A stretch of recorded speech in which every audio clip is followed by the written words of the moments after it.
Olá, irmãos, sejam todos muito bem-vindos. Eu sou o pastor Rodrigo Oliveira, fundador do Ministério Preparando a Noiva e do canal Rodrigo Oliveira Oficial no YouTube. Normalmente, nesse horário de almoço, nós fazemos o programa Minuto Escatológico. Mas hoje nós vamos fazer um alerta que também é escatológico e que é muito importante, mas não é necessariamente o programa Minuto Escatológico. Inclusive, o tema desse alerta de hoje é o cristão e o porte de armas. Eu quero trazer essa reflexão com você aqui, fazer com você, e quero que você, por favor, curta, comente, compartilhe esse vídeo. Ele vai ficar salvo aqui no Instagram. Em seguida eu vou fazer o download e em seguida do download eu vou fazer o upload para que seja postado no YouTube, tá? Vai fazer parte da playlist lá no YouTube Pedagogia e Educação Cristã e também da playlist de Apologética Cristã. Então esse vídeo é muito importante para você que é cristão, para você que é cidadão de bem. Então, por favor, curta, comenta e compartilha nos círculos de cristãos e de pessoas que estão buscando se orientar à luz do que dizem as Escrituras. Tá bem, pessoal? O primeiro texto que eu quero ler para vocês é Colossenses 2:8. Tende cuidado para que ninguém vos faça presa sua. Tende cuidado para que ninguém vos faça presa sua, por meio de filosofias e vãs sutilezas, segundo a tradição dos homens, segundo os rudimentos do mundo e não segundo Cristo. Aqui Paulo está chamando a atenção para cada um de nós cristãos nos orientarmos por aquilo que diz Cristo. Cristo é a palavra de Deus. E não por vãs filosofias ou por discursinhos, né?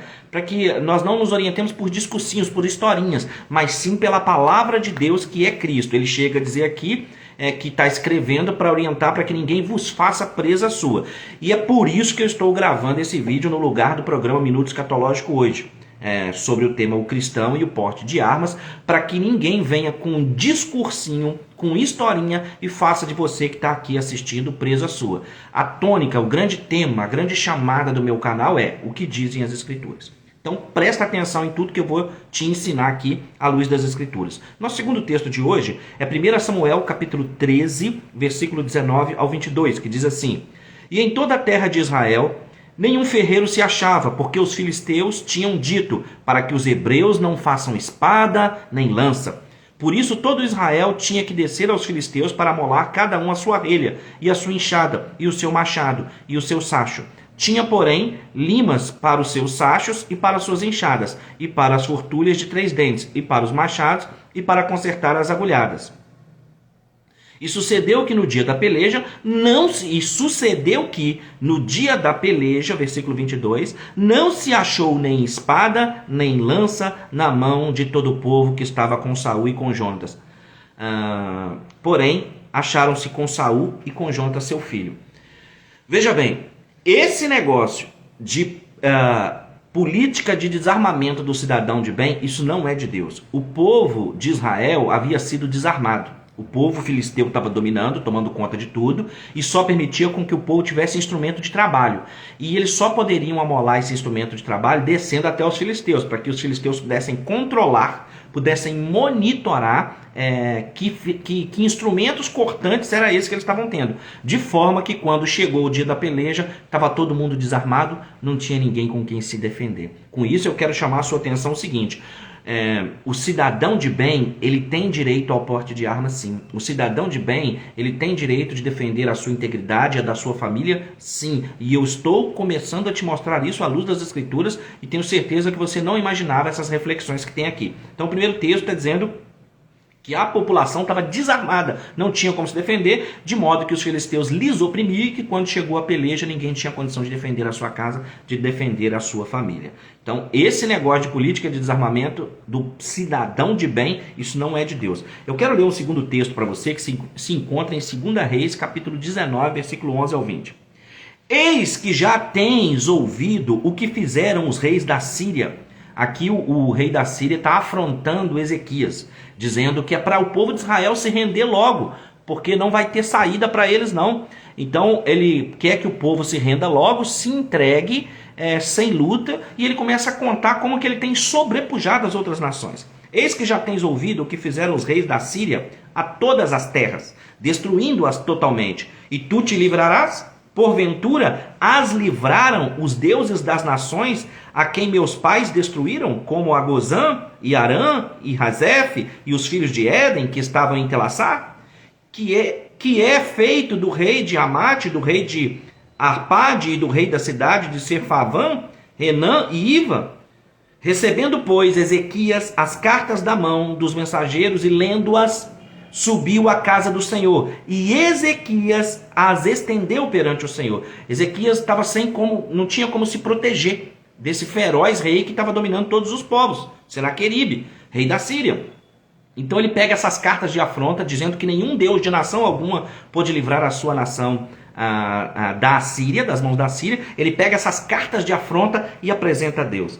E orou Ezequias perante o Senhor e disse: Ó Senhor Deus de Israel, que habitas entre os querubins, tu mesmo, só tu és Deus de todos os reinos da terra. Tu fizeste os céus e a terra. Inclina, Senhor, o teu ouvido e ouve. Abre, Senhor, os teus olhos e olha. E ouve as palavras de Senaqueribe, que enviou a este para afrontar ao Deus vivo. Olha que coisa forte. Verdade é, ó Senhor, que os reis da Síria assolaram as nações e a sua terra. É verdade o que ele disse. E lançaram seus deuses no fogo, porquanto não eram deuses, mas obra de mãos de homens, madeira e pedra, por isso os destruíram. Agora, pois, ó Senhor nosso Deus, te suplico, livra-nos da sua mão, e assim saberão todos os reinos da terra que só tu, ó Senhor, é Deus. Então Isaías, filho de Amós, mandou dizer a Ezequias: Assim diz o Senhor Deus de Israel, o que me pediste acerca de Senaqueribe, rei da Síria, eu ouvi. 2 Reis 19, do versículo 11 ao 20. Essa foi a oração de Senaqueribe. Houve um cerco, ele não tinha como defender a si e o povo de Israel. Ele apresenta aquelas cartas de afronta a Deus e clama a Deus para que Deus lhe dê resposta em oração, para que o nome do Senhor seja exaltado sobre ele. Sabe qual é que foi a resposta de Deus? Está no versículo 35. Do mesmo capítulo, 2 Reis 19, 35. E sucedeu que naquela mesma noite saiu o anjo do Senhor e feriu no arraial dos assírios a 185 mil deles. E levantando-se Ezequias pela manhã, eis que todos eram cadáveres. Você está entendendo? Esse papinho, essa coisa, você está entendendo? Agora é o seguinte, eu estou te mostrando textos do Antigo Testamento. Texto de Samuel, onde o povo foi desarmado, chegou o dia da peleja e não tinham como se defender. Estou te mostrando o texto onde o anjo do Senhor interviu e matou 185 mil soldados inimigos que iriam destruir Israel. Agora vamos para o Novo Testamento. Quero ler com você João, capítulo 18, versículo 10 e 11. João, capítulo 18, versículo 10 e 11. Então Simão Pedro, que tinha espada, desembanhou-a e feriu o servo do sumo sacerdote, cortando-lhe a orelha direita, e o nome do servo era Malco. Mas Jesus disse a Pedro: põe a tua espada na bainha. Não beberei eu o cálice que o Pai me deu? João 18, 10 a 11. A principal coisa desse texto, o que mais me chama a atenção nesse texto, é que Jesus não mandou Pedro deixar de usar a espada. Jesus não desarmou Pedro. Acontece que o servo do sumo sacerdote vem. Ele não está se lançando para matar Jesus a tal ponto de Pedro então pegar a espada e cortar a orelha de Malco. Ele veio para dar o anúncio da prisão. Mas Jesus, quando Pedro corta a orelha de Malco, fala: põe a espada na bainha. Põe a espada na bainha, porque acaso eu não vou cumprir aquilo que está profetizado sobre mim de beber o cálice que o Senhor me reservou? Ou seja, Jesus não desarmou Pedro, Jesus não foi contra Pedro estar armado. Você está prestando atenção? Essa história que eu estou te ensinando hoje começou no Antigo Testamento, mas eu estou indo do Antigo para o Novo. Para essas pessoas que vêm com um papinho, querendo te desnortear, querendo te controlar, elas estão muito equivocadas. Na live da Quinta Escatológica de ontem, eu disse que nós estamos vivendo uma comunidade cristã que é muito rasa de Bíblia. As pessoas vêm com um discursinho: mas eu acho que, não é eu acho que. É o que dizem as Escrituras. Jesus não desarmou Pedro, Jesus não mandou Pedro largar a espada, mas colocar na bainha. Vai prestando atenção, que agora eu quero ler com você Lucas capítulo 22, versículo 35 ao 38. E disse-lhes: quando vos mandei sem bolsa, alforge ou alparcas, faltou-lhes porventura alguma coisa? Eles responderam: nada. Disse-lhe, pois, mas agora aquele que tiver bolsa, tome-a, como também o alforge. E o que não tem espada, vende a sua capa e compre-a. O que não tem espada, vende a sua capa e compre-a. Porquanto vos digo que importa que em mim se cumpra aquilo que está escrito, e com os malfeitores foi contado. Porque o que está escrito de mim terá cumprimento. E lhes disseram: Senhor, eis aqui 2 espadas. E ele disse: basta. Algumas pessoas pensam que Jesus estava falando aqui basta no sentido de que, vocês não entenderam nada, etc. Não tem essa palavra no grego. Esse basta que Jesus está dizendo essas 2 espadas são suficientes. Então, num primeiro momento, Jesus comissionou e mandou eles a não levar a bolsa, nem alforje, nem nada. Agora, quando nós já estamos chegando no final das coisas, em Lucas 22, Jesus está dizendo: aquele que não tem espada, vende a sua capa e compra. Olha que coisa forte. É muito forte. Depois ele disse: agora que tiver bolsa, tome-a, como também o alforje. O que não tem espada, vende a sua capa e compra. E quando eles disseram que tinha 2 espadas, Jesus disse: é o suficiente. Esse basta então quer dizer que é o suficiente. Percebe? Jesus está mandando missionários andarem armados, porque os lugares, o campo, os lugares por onde eles iam, tinham muitos salteadores, eram muito perigosos. E a espada não é figurada, não. A espada é literal. Assim como a bolsa, o alforje, cada uma dessas coisas não é figurada, ela é literal. Como a bolsa, o alforje e a capa não eram figuradas, a espada também não era, ela era literal. A espada servia para se proteger durante esse caminho, proteger a sua integridade, proteger a integridade da sua família. Mas eu acredito que muitas pessoas que estão assistindo essa live, que vão assistir esse vídeo gravado no YouTube e no Instagram, sequer já leram essa passagem nas Escrituras. Agora eu quero ler para você Lucas capítulo 11, versículo 21 ao 23. Quando o valente, Jesus contando uma história, quando o valente guarda armado a sua casa, em segurança está tudo quanto tem. Jesus está falando do sujeito armado, contando uma história contextualizada, porque precisava proteger a família. Quando o valente guarda armado a sua casa, em segurança está tudo que ele tem. Mas sobrevindo outro mais valente que ele, e vencendo-o, tira-lhe de toda a sua armadura em que confiava, e reparte os seus despojos. Quem não é comigo é contra mim, e quem comigo não ajunta, espalha. Lucas 11, 21, 23.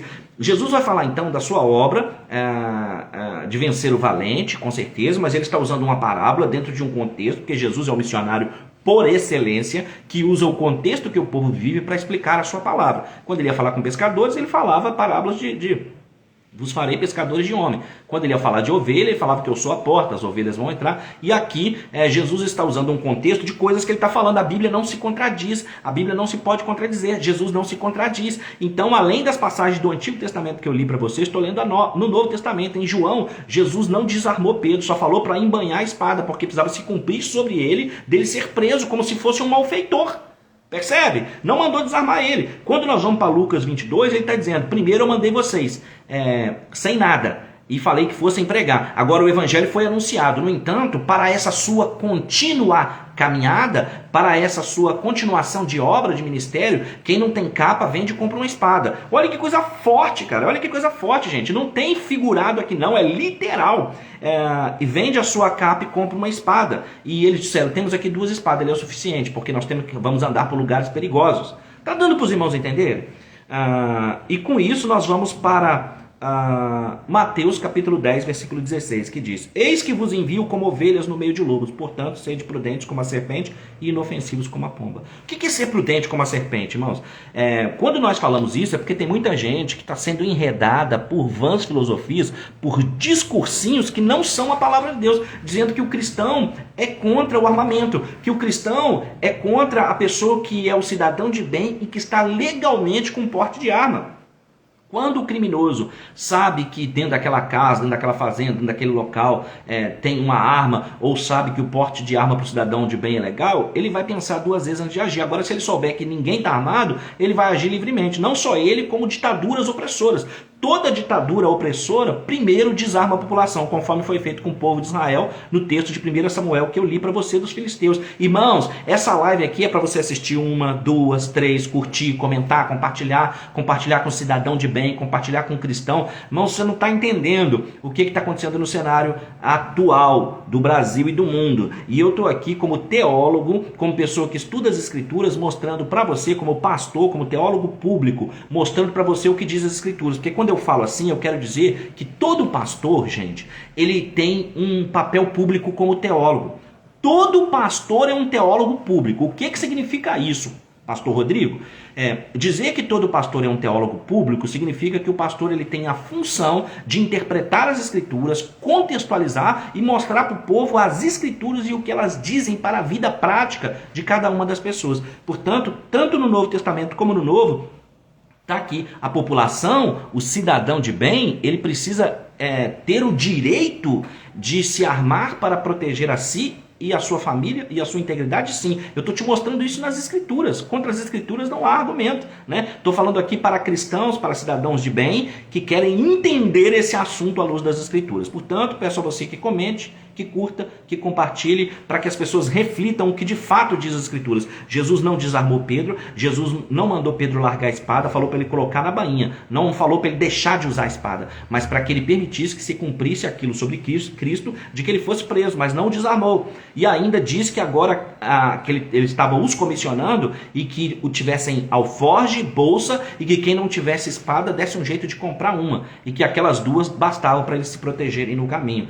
É muito forte isso, irmãos, é muito forte. E na parábola que ele conta mais adiante, ele vai dizer que um homem protegido, bem armado, ele é capaz de proteger a si e aos seus amados. Então, irmãos, em nome de Jesus, não deixa as pessoas ficarem te enganando com coisinhas. Por isso que eu tenho falado aqui que é hora de estudar as escrituras, é hora de saber o que as escrituras dizem, irmãos. Não se deixe levar para um discurso, mas na minha opinião, mas eu acho que, mas eu não acho justo que. Irmãos, quando estivermos falando de Bíblia, a Bíblia é a sua intérprete, a Bíblia é a sua própria palavra final. Essa é a regra de ouro da hermenêutica, que é a arte de interpretar a Bíblia. Bom, espero ter contribuído com você, que Deus te abençoe, que Deus te fortaleça, que Deus te dê graça, te dê unção nesse dia e te dê discernimento para você compreender a vontade de Deus para a sua vida. Deus te abençoe. Um beijo. Até mais, pessoal. Tchau, tchau.